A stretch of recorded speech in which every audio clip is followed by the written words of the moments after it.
உங்களுக்கன் வணக்கம். நான் தான் உங்க Nirmal Rajan. Welcome to my channel Nirmal சமையல். நம்ம இன்னைக்கு என்ன பண்ண போறோம் பார்த்தீங்கன்னா, பால் பாயாசம் பண்ண போறோம். அந்த பால் பாயாசத்துல பாஸ்தா போட்டு செய்ய போறோம்.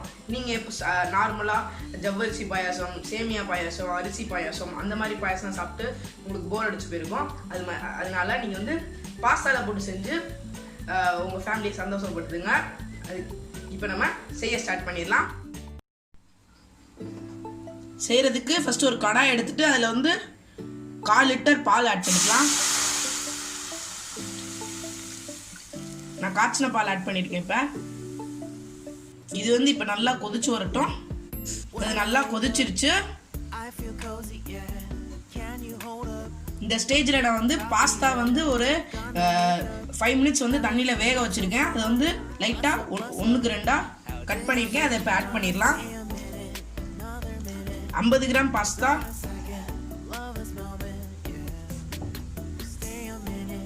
இதை வந்து இப்போ நல்லா மிக்ஸ் பண்ணிக்கலாம். இதை போட்டோடனே ஒரு கொதி வரணும். அந்த கொதி வந்ததுக்கப்புறம் நம்ம வந்து சுகர் ஆட் பண்ணிக்கலாம். விட்டு போட்டு அதை வேக வச்சுக்கலாம்.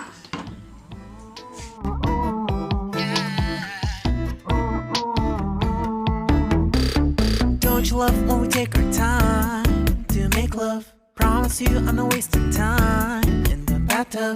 We don't gotta rush now. Never gonna rush now. இது நல்லா இப்போ கொதிச்சிருச்சு. நல்லா அந்த பாலோட சுண்டு வரும் பார்த்தீங்களா, அந்த வாசம் அது வந்ததுக்கப்புறம் நம்ம வந்து சுகர் ஆட் பண்ணிக்கலாம். சுகர் வந்து 100 கிராமுக்கும் கம்மியாக கொஞ்சம் ஆட் பண்ணிக்கலாம். டயட்டில் இருக்கிறீங்க அந்த மாதிரி ஆட்களுக்கு வந்து நீங்கள் வந்து வெல்லம் ஆட் பண்ணிக்கலாம். இது வந்து இப்போ நல்லா மிக்ஸ் பண்ணிக்கலாம். வேணா நீங்கள் கண்டென்ஸ்டு மில்க் கூட ஆட் பண்ணிக்கலாம். எல்லா வீட்லையும் இருக்குன்னு சொல்ல முடியாது. அதனால நீங்கள் ஆட் பண்ணிங்கன்னா இன்னும் வந்து பால் பாயாசத்துக்கு வந்து நல்லா க்ரீமி டெக்ஸ்சர் கொடுக்கும்.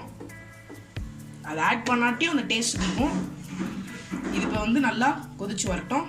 அந்த சுகர் வந்து மெல்ட் ஆகட்டும். நல்லா சுகர் மெல்ட் ஆனதுக்கப்புறம் ஒரு 1/4 ஸ்பூன் ஏலக்காய் பவுடர் ஆட் பண்ணிக்கலாம். இது ஆட் பண்ண நல்லா ஸ்மெல் வரும். இந்த ஸ்டேஜில் வந்து நம்ம வந்து நெய்யும் திராட்சையும் வந்து தாளிச்சிடலாம். தாளிக்கிறதுக்கு ஒரு தாளிக்கிற சட்டி எடுத்துக்கோங்க. அதில் வந்து தேவையான அளவு நெய் ஆட் பண்ணிக்கோங்க. அது இப்போ உருகட்டும். நெய் நல்லா உருகி சூடானதுக்கப்புறம் கேஷ்யூ நட்ஸ் ஆட் பண்ணிக்கலாம். 1-2 உடைச்சிக்கோங்க. இது நல்லா கோல்டன் ப்ரௌன் வர வரையும் நல்லா வறுத்துக்கோங்க. இப்போ இது நல்லா கோல்டன் ப்ரௌன் கலர் வந்தோடனே ஆஃப் பண்ணிடுங்க. இதில் நம்ம தாளிச்சதை ஆட் பண்ணிடலாம்.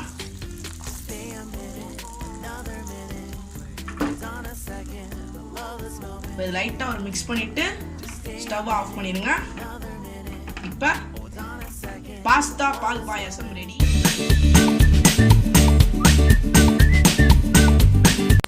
இப்போ நம்ம டேஸ்ட் பண்ணி பார்த்துடலாம். நீங்கள் பார்த்துருப்பீங்க ஃபோட்டோவில் ஃபுல்லாக இருந்திருக்கும். இப்போ ஏன் கம்மியாக இருக்கும் பார்த்தீங்கன்னா, ஃபேமிலியில் எல்லோரும் காலி பண்ணிட்டாங்க. அதனால தான் டேஸ்ட்டுக்காக கொஞ்சம் எடுத்துருக்கேன். இப்போ டேஸ்ட் பண்ணி பார்க்கலாம்.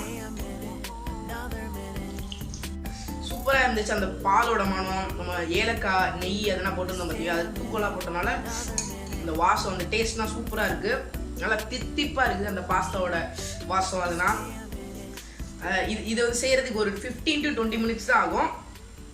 அதனால் இதை கண்டிப்பாக செஞ்சு பார்த்துட்டு கமெண்ட்டில் ஃபீட்பேக் சொல்லுங்கள்.